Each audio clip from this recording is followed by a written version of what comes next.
the original building, there was a wall that went completely from that wall clear over to past that where that heater is. Right up there was a wall, solid wall. And you can see how thick the wall was because it was, right there was the width of the wall. That was over 2 foot, maybe 2.5 feet thick. That went clear to the top. And I'll get you some pictures and show you. It showed your grandpa, Jim Horn, and then when they were tearing this wall down, up on the wall, breaking off the bricks. Then, where you're standing, that was one of the storage rooms for the ice. That storage room was probably 6 feet deeper than what you're standing on. I'd say a lot of the storage rooms were actually below grade.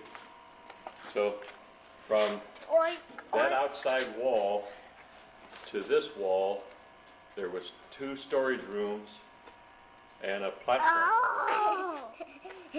When they started knocking these walls in that separated these, that's what they used to fill this area that was machinery over it and pounded the bricks down. And what you're standing on is probably about 12 to 14 inches of concrete on top of those bricks. Stop it. So everybody says, oh, we'll probably, if we come in here, we tear this building down. I'd say, God help you if you ever have to tear this building down and try to do something, because you'll never, I mean, you're going to go through a foot of concrete with reinforcing, plus about 6 foot of brick, plus more I mean, this building was built in 1904. And the outside walls, which I'll show you outside, are on that corner, are over 2 feet thick.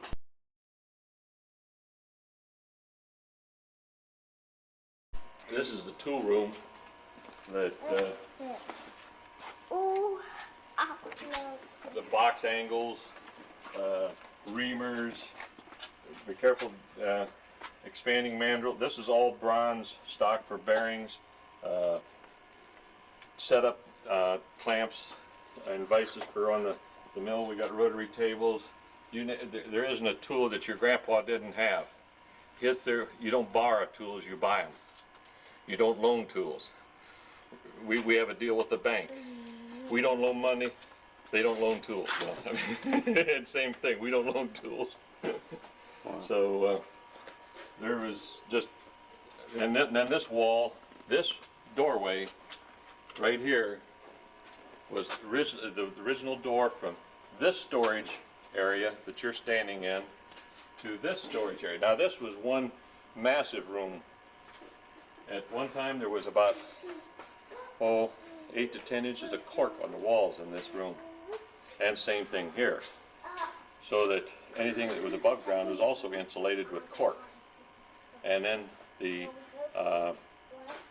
ice used to come from over in that area where the tank floor was, onto the platform, through the scoring machine, and into this storage room. And then, of course, when this storage room was full, then they'd start filling this one. When this room was filled, they would use the next one, which was what we call daily storage, because they was always working out of some, but they were continually sometimes moving ice from the old and putting the new ice in, so that it would, ice will still age with, and you have some deterioration. What they call a belt sander. Now, come over here, stand over here a minute, and then hold your ears. Come on over here. Come on over next to me. See? And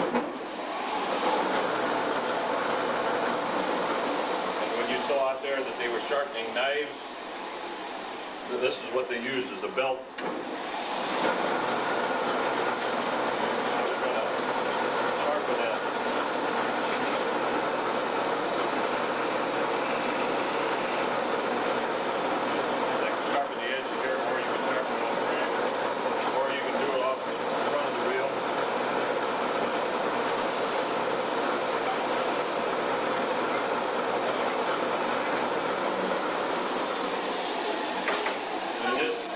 Grinder here is what we call a snagging wheel. It's real heavy, rough. If we got a lot of rough grinding, we don't do it on the finish wheel, we do it on the snagging wheel.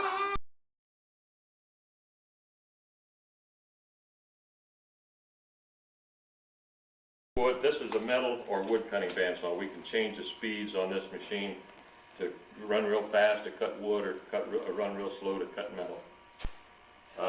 This is all steel storage for making parts. This is all square and flat cold rolled steel. The next rack over is all round cold roll. When your grandpa died, we didn't have that rack there. And I was trying to put things together here so that because there was steel all over the floor. I knew where it was, but when I wasn't here, Grandma didn't know who to tell. So Ed, my oldest boy, and myself, and we built that rack and started putting all the steel in category, numbering the racks, putting like rack A, rack B, rack C, and we made an inventory book, which Grandpa never had. The inventory was here.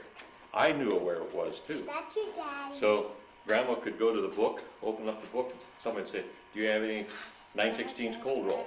Yeah, we got 10 bars. I mean, she didn't even have to come back here and look. Or if Johnny or somebody was working here, she said, well, that's in rack A3 left, or whatever it is. I mean, you know which side of the rack it was on. These are all fixtures and tools that we've made for certain jobs, and to a lot of people it would mean nothing. But I mean, I can look at this and say, well, that was a pump from Brinker Supply that we was making adapters for, this yellow thing. There's fixtures that we would make to hold something. This is just a real simple one. Here's another one that is threaded. You chuck this up or put it on an arbor and draw this up to draw the piece tight on it. If you were going to do a lot of pieces of the same thing, this made a fast way to do it.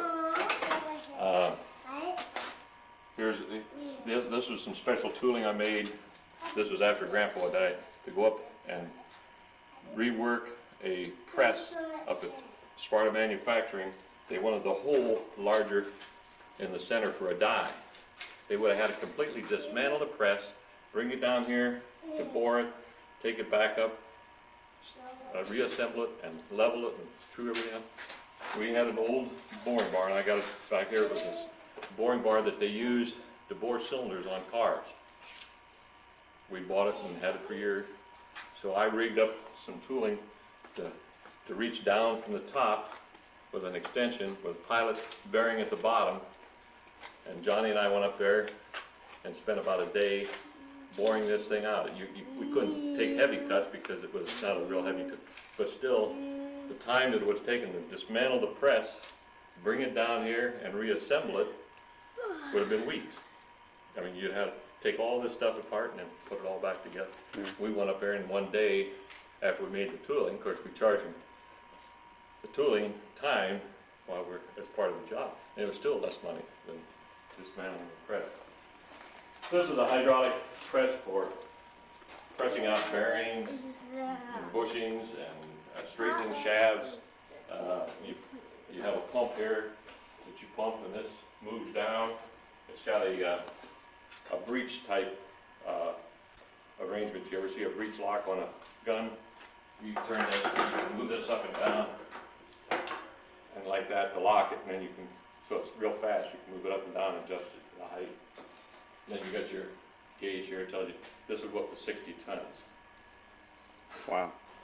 But your grandpa got this when we was building up hot rod motors and stuff, and we did the valve work on the engines. But I found that to get a good weld on the welder here, if the ends of the blades are perfectly square and perfectly flat, you can butt weld them and they don't get a flash or blow a hole in the weld. So we made little fixtures here to hold the 1/2 inch blade, the 3/8 inch and 4. And I made we slide this in here with the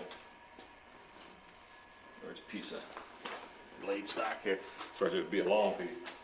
And we put this in here, and then this go like this, and this motor runs the grinding wheel, and then when you go across like that, it grinds the end of the blade perfectly square.